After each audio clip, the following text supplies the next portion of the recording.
आज हूँ पवित्र राखी पूर्णिमा बा महाप्रभु बलदेव आज हूँ जन्मोत्सव।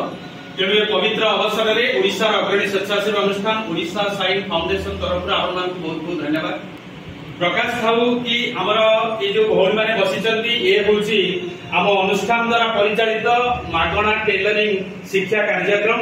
आज को प्राय 1.5 वर्ष तले कार्यक्रम आरंभ होता मोटामोटी 6टी मेसीन को लेकर आमर ये कार्यक्रम आरंभ होता। आज पवित्र राखी पूर्णिमा आमर अनुष्ठान सदस्य मैंने अनुभव कले जे जमी आज दिन में स्नेह भौणी तार भाई हाथ में राखी बांधे एवं तार दीर्घ जीवन कामना करे एवं तार प्रत्युत्तर भाई भौणी रक्षा कवच हो छिड़ा हुए।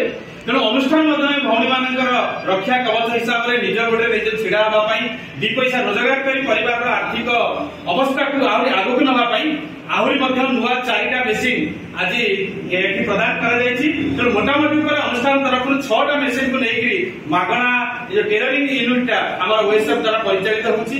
तेणु कार्यक्रम माध्यम जो मैंने देखुं समस्त सहयोग हाथ आम अनुष्ठान को बढ़ातु जहाँफल निश्चित भाव में आगक जाई आम आहरी भल भल काम कर। धन्यवाद। जय जगन्नाथ।